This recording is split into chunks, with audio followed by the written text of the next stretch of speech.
가지 뭐 자아교육이 있고 한데, 어떤 사람은 물질이 자아다, 어떤 사람이 거친 육체가, 어떤 사람은 이것은 아닌데 마음으로 이루어진 몸이 자아다, 어떤 사람은 비물질을 가진 것이 자아다, 이렇게 자아다, 저렇게 자아다, 어떤 사람은 일곱 가지로 단별로 그런 거 없다. 지금 부처님께서 있다 없다 이런 그런 견해 자체가 전부 다 견해를 없애야 된다고 하신 거예요. 아까 얘기드리면 똑같아요. 열반한 사람이 그런 있네 없네 견해가 있겠냐는 거예요.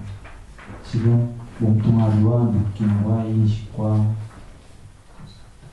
인식과 의도와 아르바르를 가진 존재만 있다 없다 한다는 거죠.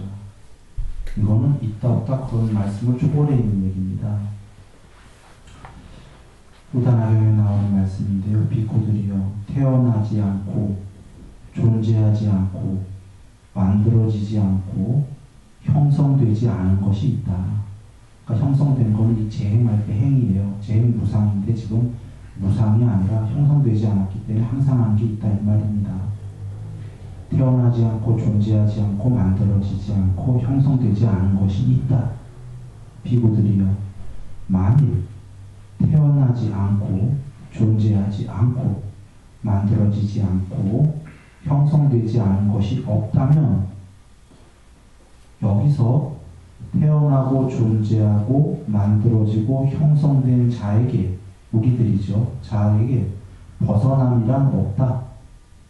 그러나 여기 그러다라는 말씀은 없습니다. 제가 보는 비구들이요, 태어나지 않고 존재하지 않고 만들어지지 않고 형성되지 않은 것이 있기 때문에 태어나고 존재하고 만들어지고 형성된 중생들에게 그걸 벗어날 길이 있다 이러시는 거예요. 그러니까 우리가 지금 12연계에서 보고 있는 건 전부 다 형성된 것들이에요. 태어나고 존재하고 만들어지고 형성된 것들, 이게 일어나면 나중에 소멸해라 하시는 게, 왜 소멸해라 하시냐면 태어나지 않고 존재하지 않고 만들어지지 않고 형성되지 않은 것이 있기 때문에 그렇게 말씀하시는 겁니다. 그래서 지금 불사 이런 얘기를 드리는 거니까 돌아옵니다. 자아교리에 대한 취착은 놓아야 됩니다.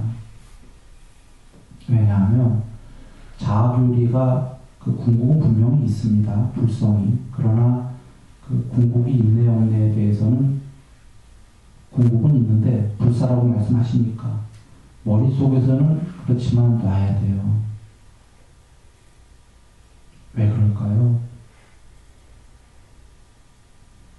마지막에도 공부가 많이 됐어도 미세하게 자아교리를 갖고 있을 때에 그것이 높은 신이잖아요. 해탈 못하고. 10가지 장애 중에 3개의 높은 신, 비세개의 높은 신도 자만이 있다. 내가 있다라는 그 생각 때문에 해탈을 못하거든요. 그래서 공부가 많이 지어져도 그렇게 어떻게 공부를 짓냐면 이 개체성을 놓는 거로 공부를 지어야 되는 거지, 이건 무상한 거니까 무상한 건 전부 다 버리는 길로 공부를 지어야 되는 거지, 공복이 있네 없네 이런 견해를 내면에서 지면은 곤란한 거죠. 이해되시나요? 참 안타깝죠? 끝판까지 공복이 있네 없네 하면 공복이 못됐다 이 얘기입니다.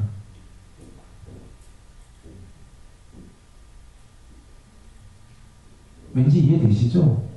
공복이 있네 없네 하는 건 개체들만 하는 거거든요. 존재들만.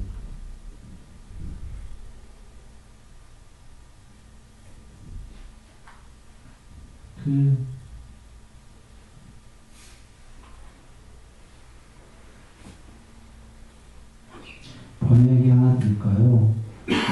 왓챠뽀따 유행승이에요. 외도입니다. 그 당시에. 나중에 부처님께 기회했습니다. 왓챠뽀따 유행승이 부처님께 단도직입적으로 여쭙니다. 부처님, 그 당시에 이제 그 힌두교 어른은 아따죠. 빨리 어른은 자아입니다. 한글로는 자아라고 번역했지만 사실은 지금도 자아의 교리에 대한 취착이라고는 하지만 이게 꼭 자아라는 말일까라는 게 의문스러워요.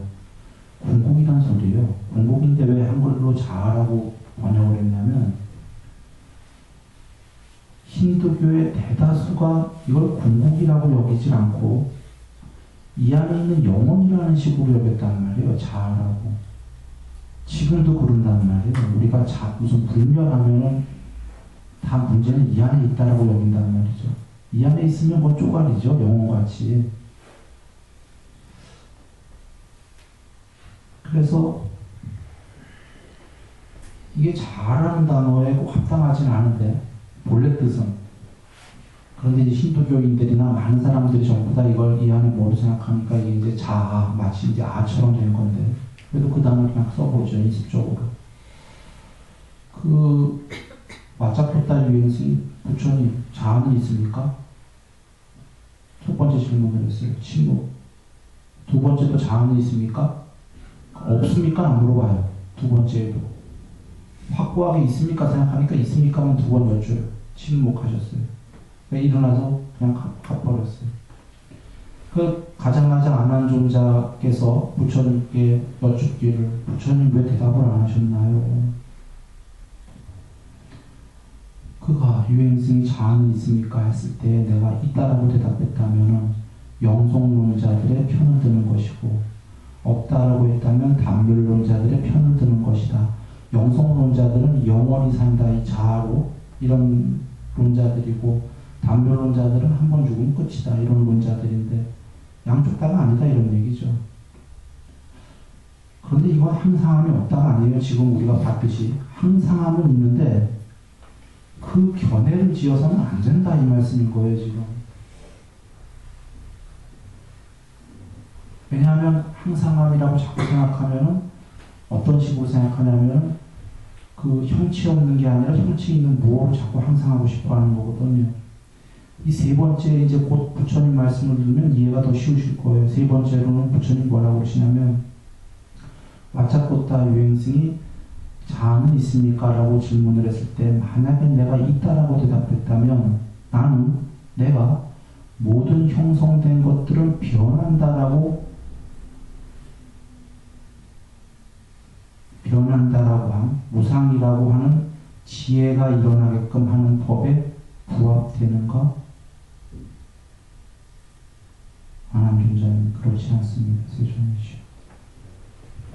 이 말씀은 어떤 겁니다. 만약 내가 불멸의 자아가 있다라고 한다면 대답을 그렇게 했다면 지금 나는 평소에 모든 형성된 것들은 모든 쪼가리 법들은 변하는 거니까 불멸이 아니니까 변하는 것들만 버려라 라고 설하셨다는 거예요. 물론 그 설하신 목적은 변하는 것들을 다 버리고 나면은 궁극이 될 거니까 이름할 수 없는. 그러면 우리가 배워야 될 법은 변하는 건 다 버려라만 배우면 된다 이런 말씀들이 부처님께서. 지금 내가 그 대답에 있다, 분별이 있다면 이 친구는 변하는 거를 다 버려라 쪽으로 공부를 안 할 거고 아 있구나 하고선 또 그걸 잡으러 갈 거다 이러는 겁니다. 이게 왜 그러냐면요. 부처님께서 이 오온이 아니 여기 12연기가 제가 저번 시간에 드렸는데 이게 개인사기도 하지만 세상의 일어남이라고 얘기를 드렸는데 쌍따니까 여기저기 말씀 계셔요. 이게 세상의 일어남이다라고. 이게 세상의 일어남이고 이게 세상 전체의 일어남이에요. 개인사만이 아니라. 이것이 괴로움의 일어남이고 이것이 세상의 일어남이다. 뒤에 가면 나중에 세상의 소멸을 공부하실 건데 이 얘기는 뭐냐면 세상은 궁극이 아니라는 얘기입니다. 세상은 모두 변하는 겁니다. 형성되어진 거고 법이에요. 쪼가리들이다. 그러면 우리가 눈으로 볼 수 있는 건 세상이 전부인데 그거는 다 변하는 거기 때문에 버려라 하셨단 말이에요. 그랬을 때 궁극이 드러난다. 그러니 그 궁극은 우리가 보거나 듣거나 알거나 감지하거나 마음으로 알거나 얻거나 탐구 사유하거나 고찰로서 알 수가 없는 겁니다. 그러면 아예 영원히 모른다가 아니라 개체가 색수자인식이 살아서 소멸했을 때만 드러난다. 불성이. 이 얘기거든요. 세상이 소멸했을 때만이라는 얘기예요. 이 얘기는. 개체가 소멸했을 때라는 거. 부처님께서 나는 세상의 일어남도 말하고 세상의 소멸도 말한다. 세상의 소멸함이 개인사에서 세상의 소멸이 왔을 때 오온의 개체의 소멸은 세상으로 보면 세상의 소멸이다. 그때 불성이 드러나기 때문에 세상만 다 소멸시키면 되는데 세상은 변하는 거니까 다 버리면 되는데 그런데 굳이 궁극이 또 별도로 있네 없네 부처님 얘기하신다면 듣는 사람은 그거 잡으러 가지 않겠어요.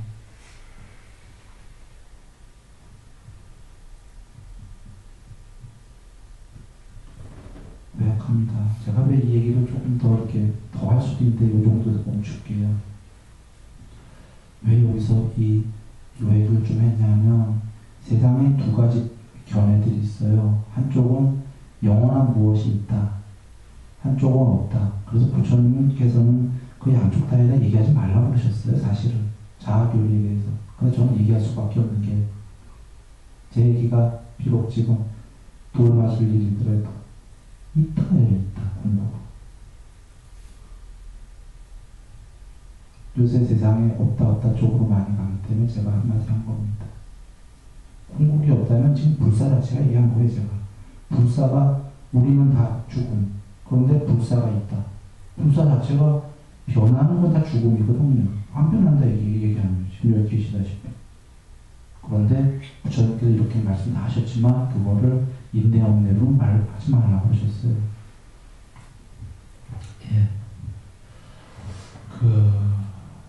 예. 네 가지 주차 얘기 드렸습니다. 그리고 그 존재, 주착을 조건으로 존재가라는 건 강하게 묵혀지니까 욕계의 존재, 색계의 존재, 비색계의 존재가 있죠. 욕계만 하더라도 지옥, 저 밑으로는 축생, 아귀, 사람, 4대 천왕, 33천, 야마천, 도솔천, 화락천, 타화자재천까지가 욕계입니다. 좀 전에 그 4대 천왕 거기서부터는 그 다 신의 나라죠. 뒤로 간 것이 더 높은 욕계의 신들의 나라인데 지옥만 하더라도 단순하게 지옥 하나로 얘기드렸지만 지옥에도 수명이 다 다르고 더 지독한 지옥이 있고 이러죠. 부처님께서 경에서 여러 군데서 이 말씀하십니다. 지옥도 있고 천상도 있고 조상도 있고 다 있다. 이거 없다고 생각하는 자들은 정말 잘못 생각하는 거다. 그러면 여기서 여러분 한 가지 이런 걸 생각해 봐야 돼요. 아니, 세상에 일어남과 소멸함까지 살아신 분이 갑자기 뜬금없이 지옥도 있고 천국도 있다. 왜 얘기하시는 거죠? 이건 모순이 안 돼요. 지금 세상에 일어남, 세상이 있는 동안에는 분명히 다 있다라는 거예요. 그러나 세상의 소멸함, 스스로 해탈할 수 있다라는 거예요. 그 모든 세계를 초월해갖고.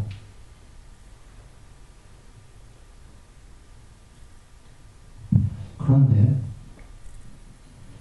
지금 우리가 욕계 안에서도 팔정도를 조금씩만 닦아도 사람보다 높은 세계로 가는 거고 지금 이 세계보다 더 높이 나날이 항상 이루어가는 거는 색계로 가야 되는 거죠. 색계에도 초선천, 이선천, 삼선천, 사선천 이렇게 있죠. 초선천에만 해도 세 가지 레벨이 다른 천상세계가 있고 이선천에도 세 가지, 삼선천에도 세 가지인가요? 사선천에 7가지인가요? 뭐 이렇게 있을 겁니다. 정확한지는 제가 잘 지금 모르겠습니다. 그리고 또 그 위에 비세계가 있죠. 무세계라고 하는 공무비원초, 천, 이렇게 식무비원초, 무술초, 비상비비상, 그 해탈전까지요. 이 비상비비상까지가 다 연애하는 세계라는 말입니다.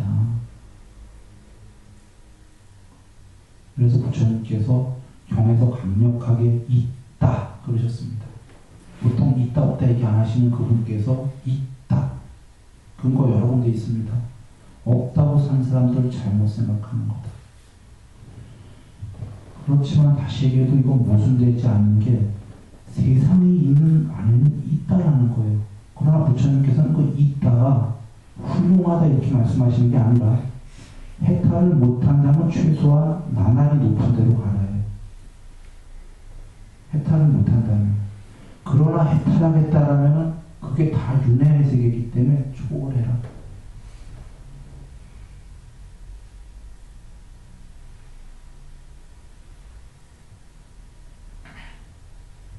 입니다. 그리고 문제는 세계 사성천의 불환자 아나함만 다시는 안 돌아오지. 거기서 열반하시지. 비세계마저도 인간 이하로 떨어진단 말이에요. 목숨이 닿으면. 꼭 그렇다는 얘기는 아니에요. 그런 존재들이 많이 있다. 천상세계에서도 인간 이하로 많이 떨어진다. 그건 왜 그랬냐면 부처님께서 사성제를 모르기 때문에 그런다고 그러셨어요. 사성제를 모르면 그럴 수밖에 없는 게 사성제의 기본이 색소다행식은 괴로움이니까 이걸 버리기 시작하는 게 더 궁극의 행복이다라고 설하셨는데 이걸 모르는 사람들은 색소다행식을 채워주는 게 더 행복이다고 공부를 했을 거니까. 그런데 왜 천상을 어떻게 갔냐면 그래도 자기를 채워주면서도 계율 지키는 사람들이 있죠. 자기를 채워주면서도 보시하는 사람들이 있죠. 자기를 채워주면서도 가끔 삼매하는 사람들이 있어요. 그래서 그걸 조건으로 갔던 건데 거기서 목숨이 다하게 되면은 자기 욕망을 열심히 채웠던 그 과보를 받아야 되기 때문에 인간으로 나오기도 쉽지가 않다. 이런 얘기죠. 그런데 아까 지금 나날이 항상 일로하는 게 있어갖고 부처님께서 제가자들에게는 정말 그 많은 재물을 모으고 좋은 명성을 얻고 쭉 다 주셨잖아요. 부처님께서 제가의 경우에는 출가자랑 좀 법문을 레벨이 다르게 설하셨어요. 제가에게는 제가 지금 한 법문은 출가용 법문인지도 몰라요. 부처님께서 제가용 법문은 계율을 어느 정도만 지켜라. 그리고 계율도 5개로 얘기하시죠. 그리고 그 감각적 욕망 중에서도 거친 것들만 조금 해라. 왜냐하면 실제로 그 수다원과를 이룬 그 굉장히 훌륭한 장자가 500명을 이끌고 있는 부처님 제자 중에서도 훌륭한 장자예요. 제가자인데 그분이 와서 설법을 듣다 말고 부처님 그 설법은 저에겐 어렵습니다. 우리는 금과 은을 향유하고 이런 걸 좋아하기 때문에 우리 수준에 맞는 설법을 해주십시오. 그러거든요. 굉장히 훌륭한 제자가. 그래서 그 부처님께서 제가의 경우에는 계율을 어느 정도 단속하고 그 다음에 그 보시를 어느 정도 잘 하고 그 다음에 정진을 할 수 있다면 정진을 조금 하고 이렇게 말씀하시는 거죠. 그러면 방일하지 않은 이유로 많은 재물을 모은다. 살아서 좋은 면성을 얻고 어느 회 중에 가더라도 떳떳할 것이고 그 몸이 무너질 때 여행 가듯이 깨끗하게 준비하고 죽고 죽자마자 천상세계다 얘기하신 거잖아요. 근데 그 정도에서 만약에 우리처럼 정진도 해주고 삼매가 되면 이건 얘기가 달라지는 거예요. 그러면 그 정도가 아니라 아까 세 개의 천상세계는 직접적인 조건이 삼매라는 말이에요. 확 달라지는 거죠. 그래서 하여튼 이해는 하시길 바랍니다. 우리 법문은 사실은 어떻게 보면 출가용 법문입니다. 조금만 쉬었다 하겠습니다.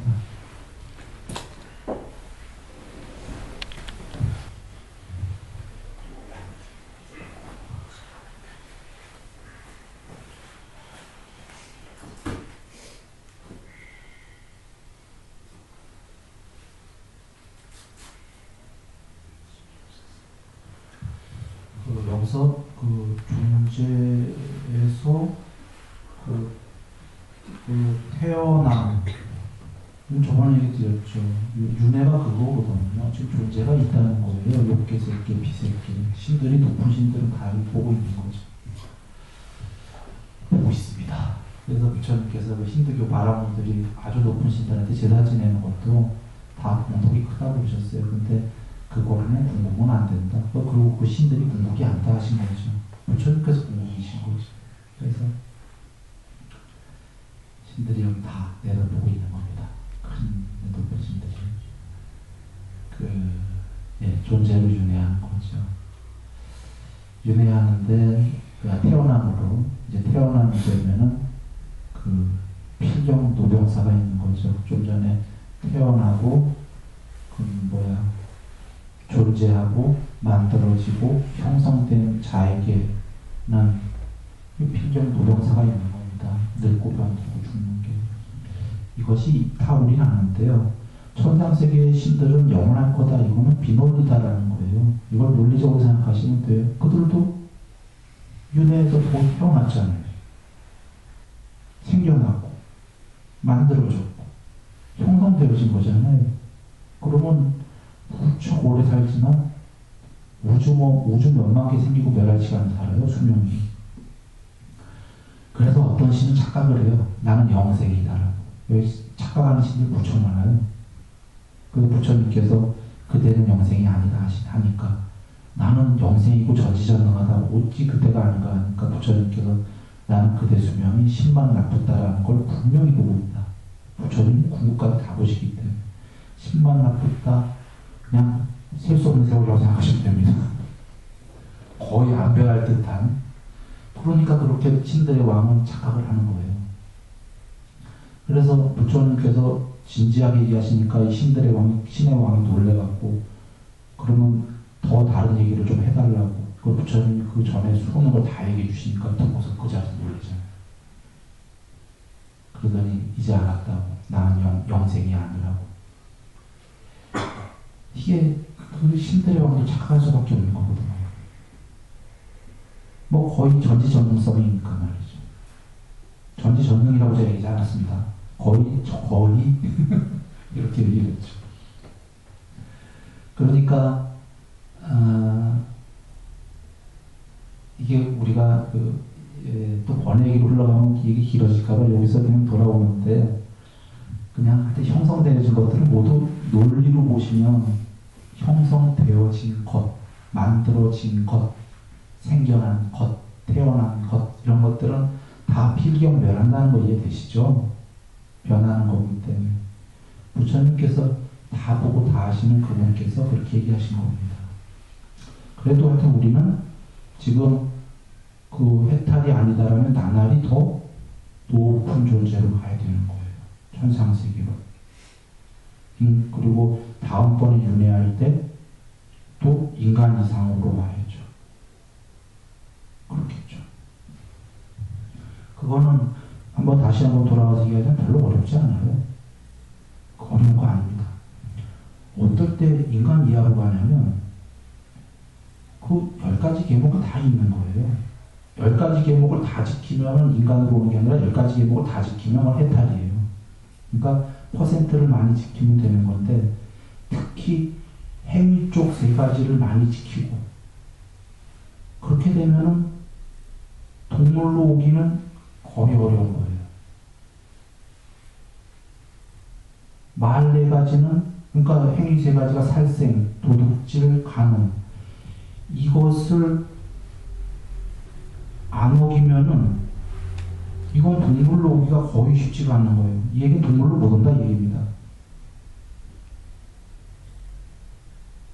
사실은 그 중에 부분적으로 해도 인간으로 오기가 쉬워요. 제가 이렇게 벌을 받을까요?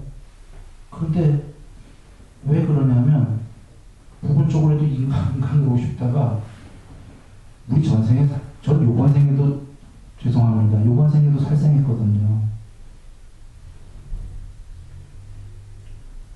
그러니 전생은 혹시 모기, 파리 이런 거 안 주셔보잖아요.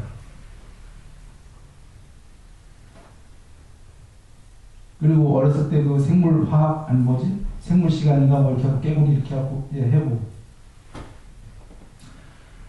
그러니까 제가 아까도 100%가 아니라 이게 퍼센트라고 얘기했는데 그런 거예요. 그러니까 그런 걸 어느 정도만 삼가하면 거의 동물로는 오기가 쉽지가 않겠죠. 동물은 그걸 계속 그렇게 하기 때문에 동물인 거거든요. 그리고 이제 말 4가지를 더 잘 지키면 거짓말, 중상모략, 욕설, 쓸데없는 잡담, 이거는 인간보다 조금 더 나은 동물이에요. 어떻게 보면.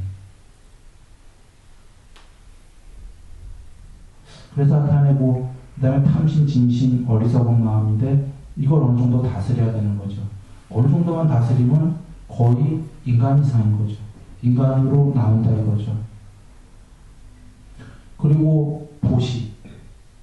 이거는 인간으로도 나오고 그 이상일 뿐더러 문제는 나왔을 때에 그 똑같은 사람으로 나왔다면, 여기 아까 둘이 계율을 똑같이 지킨 사람이 있다면 이 사람은 둘이 똑같이 인간으로 나왔다고 그러면 계율을 똑같이만 지켰고, 이 사람은 보시한 사람은 그 똑같은 인간으로 나왔지만 훨씬 좋은 것을 받겠죠.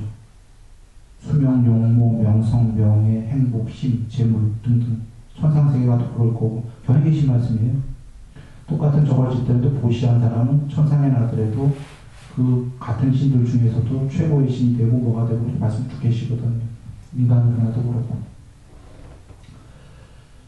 그래서 돌아와 얘기 드리면, 우리가 부처님께서 그 5개를 얘기하시고 그 다음에 보시공동 얘기하시고 한 게, 그걸 어마어마하게 아낌없이 주어라 했지만 아낌없이 어떻게 줍니까?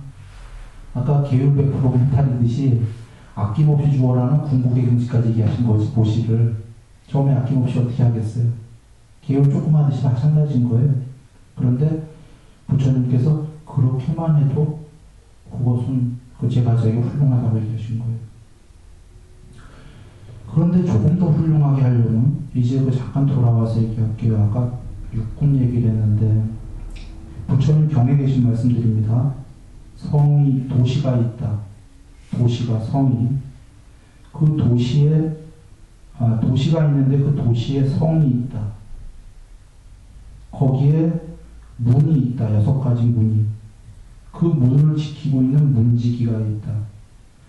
그 문으로 두 전령이 빠르게 다가갔다. 현명한 문지기가 패스시켰다. 들어가라고. 성주님 어디 계시냐. 그래서 두 전령이 성주에게 보고하고 다시 그 문으로 되돌아 나갔다. 그러시면서 부처님께서 이것은 내가 만든 비유이다. 이 비유에서 도시는 몸을 얘기한다. 도시는요, 이 몸. 6개의 문은 6가지의 아니비설신이다. 현명한 문지기는 사띠의 비유다 그러셨어요. 사띠. 2명의 재빠른 전령사는 사마타와 윗바사나다. 성주님 어디 계시냐? 성주는 아르마이다. 잽싸게 보고하고 간다. 이렇게 비유하셨단 말이에요. 그러면 이 비유를 한번 풀어서 얘기해보죠. 지금 여기 경에는 여기까지만 계시는데 다른 경이랑 이렇게 합쳐서 해보면 얘기가 다 이렇게 이어지거든요. 부처님께서 싹띠를 잘 확립해라 하신 게 육군 단속을 하면서 싹띠를 잘 확립해라 그러신 거예요. 아니비설신이를. 왜 그러냐? 육군을 단속하지 않으면 바깥쪽 색성향 미촉법에 의해서 좋아하고 탐닉하고 싫어하는 것이 물밀듯이 들어올 것이다. 그러면 물밀듯이 들어와서 어디에, 아까 어디 성주가 뭐였죠? 아뢰야식. 싫어하고 좋아하는 게 물밀듯이 아뢰야식에 저장되면 계속 나쁜 게 쌓이잖아요. 그래서 대문을 싹띠로 잘 방어해야 되는 거예요. 방어. 그러면 잘 방어가 되면 이 현명한 문지기라고 한 게 바깥쪽에 이제 그런 물밀듯이 그런 나쁜 게 해로운 법이 들어온 게 아니라 이제 사마타와 윗바사나, 삼매와 윗바사나 공부한 것들만 통과시킨다라는 거죠. 통과시킨다. 그러면 성주가 아르마리인데 아르마리에 좋은 것들만 계속 되죠. 삼매와 위파사나가. 그러면 오해하지 마시는 게, 와, 아르마리가 궁극인가 보다. 이렇게 오해하면 안 되는 겁니다. 일단 뭐 진행되기 전에 다시 한 번만 정리할게요. 그러니까 개율 어느 정도 하고, 보시 어느 정도 하고, 그 다음에 그 육군 단속을 해야 되는 거예요. 육군 단속을 한 다음에 지금 사띠를 확립하면 육군 단속을 해야 되는 거예요. 그렇게만 되면 아까 제가 인간으로 다시 윤회하는 데 오는 데는 지장 없다보다 공부가 더 가는 거죠. 지금 살아도 공부를 거의 신으로는 뭐 쉬운 거고 그 이상이 되기가 보장이 되는 거예요. 사띠 확립을 하게 되면 육군 단속을. 물론 이제 그러면 사띠 확립을 하고 삼매와 윗바사나 닦아줘야 되는 거죠. 그러면 이제 삼매와 윗바사나가 아뢰야식에 계속 보고한다는 건 거기에 좋은 거를 심어놓고 나오고 되더라고 이런 거잖아요. 그러면 여기까지는 이제 경의 말씀이 끝났는데 아뢰야식이 이제 좀 전문적인 얘기 할게요. 좀 여기서부터 힘들 수 있습니다. 그 경의 보기에 계신 얘기가 아니기 때문에. 아뢰야식의 사마타와 윗바사나가 보고하고 나면 아뢰야식이 궁극인가요? 궁극 아니잖아요. 근데 왜 성주냐 이거죠. 1번 나중에 부처님께서 공부가 해탈에 이르면 신통을 할 때 이 아르마리가 죽과 밥으로 직접 된 몸에 갇혀 있어야 될 이유가 없다. 아르마리가 훨씬 큰 겁니다. 아뢰야식이. 지금 수도 없는 생물 전부 다 거기에 저장이 된 거 아닙니까? 사실은 우리는 그 아뢰야식이 내 몸뚱아리 안에 있다고 생각하는데 어림없는 얘기죠. 이 몸뚱아리 갖고는. 몸뚱아리는 미생물 수준도 안 되는 겁니다. 그래서 그 아뢰야식이 일단 현전을 해야 되는데 그렇다고 그럼 아뢰야식이 궁극이냐? 아니다. 그래서 그 힌두교의 어디에서는 아뢰야식을 공부가 많이 된 사람이 실제로 체험을 하니까 그게 궁극이다라고 착각해서 궁극이다라고 써있는 경우도 있어요. 부처님도 궁극이 아니다 하신 겁니다. 그럴 수 있지 않겠습니까? 전생의 기억이 모두 현존하니까. 아뢰야식이 다른 경우는 어디까지냐면 무소유초까지가 아뢰야식의 끝판이에요. 그 이상은 비상, 비비상이고 거기는 식의 세계가 아니다 이러셨단 말이에요. 거기서부터가 본성과 산야가 섞여있는 세계예요. 식이 아니고. 씻고 빡고 할 수 있는 식의 가장 기본은 여러분 컴퓨터의 가장 기본은 저장하려고 그러면 아주 간단해요. 이진법만 있으면 되잖아요. 맨 처음에. 그게 이진법이 많이 지어져 갖고 여러 개념을 형성하는 거잖아요. 식의 끝판까지 간 게 무소유초예요. 아무것도 없는 세계. 그리고 그 더 가서 비상, 비비상에는 식이 없는 세계다 이런 겁니다. 근데 그 전까지는 아르마리가 성주인 거죠. 아뢰야식이 성주니까 대장님이니까 이렇게 윤회하게 만들고 있지 않습니까? 그런데 거기서 더 가게 되면은 거기는 이제 아뢰야식이 없는 거예요. 해탈이 아닌데도 그 전에 비상, 비비상에서 이렇게 돼갖고 거기는 그 부처님께서 경에 계셔요. 식의 세계가 아니라 삼야의 세계다. 그 상이라고 우리가 하는 인식이라고도 번역하는 인식의 상의 세계다. 이렇게 말씀하신 거죠. 그거 넘어가서 거기서부터 점차로 다른 경지로 점차로 다른 경지로 점차로 다른 경지로 이렇게 해서 인식의 혹은 삼야의 구경에 이르른다. 세상 끝에까지 이르른다. 세상 끝에까지 이르러도 아직 해탈이 아니에요. 아까 세상에 소멸이 있다고 그랬으니까 거기서 이러한 것이 생겨난다. 내가 의도하면 좋다고. 그래서 의도하게 되면은 다시 공부 떨어진다. 이러신 거고요. 거기서 이러한 것이 생겨난다. 내가 의도하지 않는 것이 좋다고. 그게 12연계 두 번째 의도예요. 그래서 나는 의도하지 않으리라 하고서 의도를 완전히 끝내버린다. 그러면은 진열에 이른다. 세상의 소멸에 이르르고 스스로에게는 열반에 이른다. 이렇게 말씀하신 거죠. 지금 태어난 그래서 노병사가 생겼습니다. 이 노병사가 생기니까 부처님께서 뭐라고 하셨냐면 요번에가 지금 그 괴로움의 일어남이죠. 이렇게 해서 늙음, 죽음과 근심, 탄식, 육체적 고통, 정신적 고통, 절망의 괴로움의 전체 무더기가 발생한다. 이러신 거예요.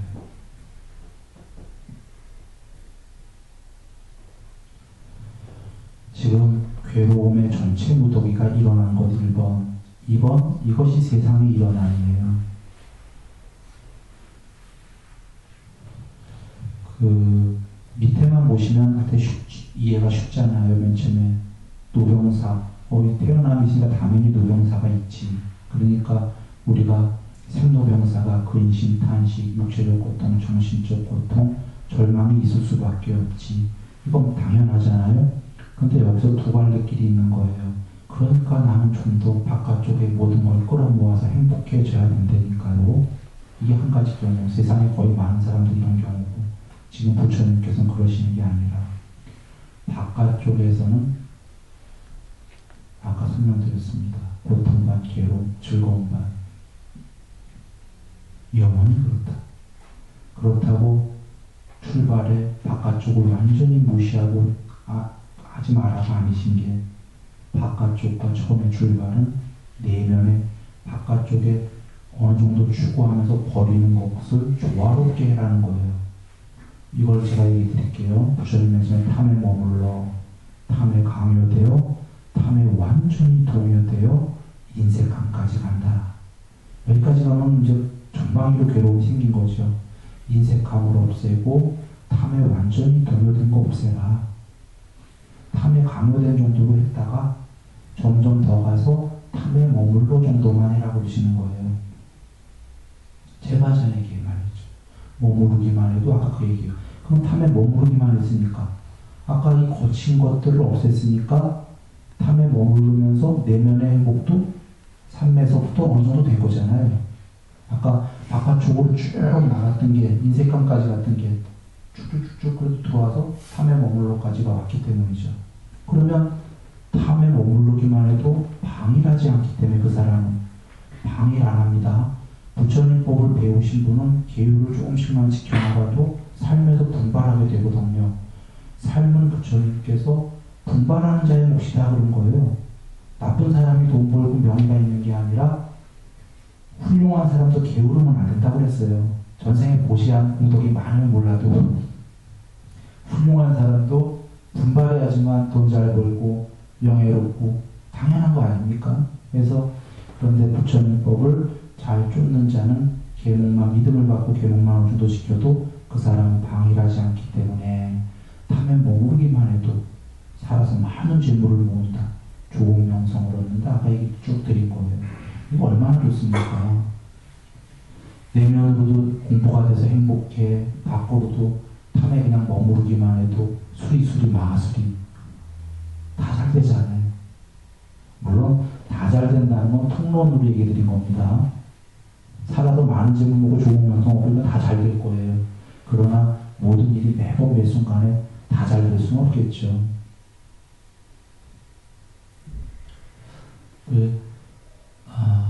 그렇게 해서 경험에 근거한 이제 행복이 좋기 시작하거든요.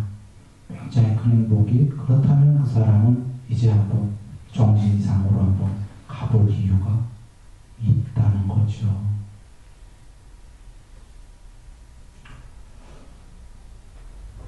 네, 오늘까지가 그 괴로움의 일어남의 성스러운 진리를 했어요. 이제 다음번에가 괴로움의 소멸의 성스러운 진리가 있고 괴로움의 소멸에 이르는 길, 이렇게 있는 거죠. 그래서 다음번에는 괴로움의 소멸의 성스러운 진리를 하겠습니다.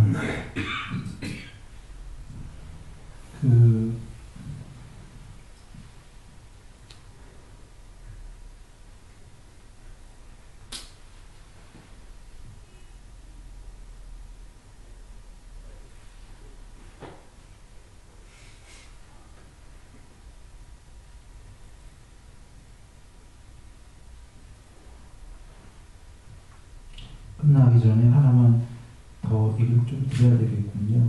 아까 그 즐거운 느낌을 먼저 버려야 될 이유들이 좀 있는 게요. 즐거운 느낌을 버리게 되면요. 괴로운 느낌이 올 때요. 괜찮아요. 들뜸과 후회라고 즐거운 느낌에 너무 흥분하면요. 괴로운 느낌이 똑같은 도수를 너무 괴로워져요. 그리고 부처님께서 즐거운 느낌을 없애게 되면 아까 제가 경계가 불분명해지고 내가 사라지기 시작한다고 했잖아요. 그런 이유도 괴로움이라도 안 괴로워요. 즐거움을 놓게 되면 괴로워도 안 괴로워요. 경의 말씀으로는 육체적 고통이 오더라도 제2의 정신적 고통은 안 온다 이러신 거예요. 중생들은 오죠. 공부된 사람은 안 온다. 한 이유가 한번 비유해 볼게요. 옆집에 사람이 만약에 많아, 우리 바로 옆집 말고요. 좀 먼 집에 저쪽 집에 사람이 굉장히 아프다 하면 우리가 고통스러운가요? 별로 안 고통스럽잖아요. 그것처럼 저 먼 집이라고 제가 얘기했어요. 얘가 내가 아니면요. 별로 안 고통스러운 거예요. 그리고 저 옆집에 엄청 좋은 경사가 일어났대요. 옆집에 즐거워할 건데 내가 즐겁나요? 별로 안 즐겁잖아요. 남의 집 얘기니까. 그런 것처럼 얘를 별개로 보게 되면 즐거움이 와도 즐거운 느낌을 느끼지만 담담하다. 경에 계신 거예요. 즐거운 느낌이 있을 때 즐거움을 경험하지만 거기에 탐닉하지 않는다. 부처님께서 그러신 거거든요. 즐거운 게 오는데 왜 즐거운지 모르겠어요. 경험을 하고 있는데. 근데 즐거울 때도 거기에 너무 탐닉하지 말고 경험을 하되. 그리고 얘가 즐거워하고 있구나와 나는 즐겁다는 다르잖아요. 나는 즐겁다 하면 거기에 자꾸 탐닉하게 되고요. 윗바사나로 관찰하게 되면 아 얘가 지금 즐거워하고 있구나. 이렇게들 하다 보면은 괴로운 게 와도 안 괴로워요. 그리고 그러니까 형이하학적으로 논리적으로만 해도 분명히 그렇게 돼요. 근데 사실은 이게 논리가 아니라 나중에는 정말 불성이 드러난다는 거죠. 얘가 아닌 이렇게 주어가는 거거든요. 하나만 다시 그 얘기를 요약합니다. 평소에 어떻게 해야 되냐면 즐거운 느낌이 올 때 와 즐겁다 나는 즐겁다가 아니라 즐거운 느낌을 관찰하면서 그래 즐겁곤 있다. 그러나 이것은 그 내가 즐길 만한 것이 아니고 연연할 게 못 된다. 이렇게 여기라고 오셨어요. 그렇게 하다 보면 괴로운 게 왔을 때도 이것은 즐길 만한 것이 아니고 연연하지 않기 때문에 그렇게 안 괴롭다. 이렇게 되는 건데 이건 제가 양편에서는 자주 얘기 드렸지만 논리만이 아니라 실제로 그렇게 돼요. 제 경우도 뭐 그랬었어요. 여기 2주, 3주 잠을 못 잘 정도로 여기 다 아팠는데 이렇게 팅팅 부었는데 무식하다고 왜 안 가냐고 병원을 저보고 그러는데 안 갈만 하니까 안 가죠. 이렇게 불 정도면 잠을 못 잤다면 억수로 아픈 거잖아요. 몸뚱어리가. 아픈데 안 아픈. 표현할 길은 없는데 아픈데 안 아픈 게 얘는 아픈데 별도로 이렇게 떨어져서 지켜보고 있어요. 진짜 안 아프니까 안 가죠. 근데 아예 안 아프다도 아니고 몸뚱어리는 분명히 아픈데 표현할 수 없지만 묘한 일이 벌어집니다. 한테 안 아픕니다. 그런 묘한 일이 벌어지기 때문에 실제 예를 드린 건데 좀 얘는 좀 이상했지만 고통이 올 때 안 고통스럽다. 정신적 고통은 아예 안 고통스럽다. 육체적 고통이 오는데도 제2의 정신적 고통이 없는데 하물며 정신적 고통이 없다 이렇게 되는 거죠.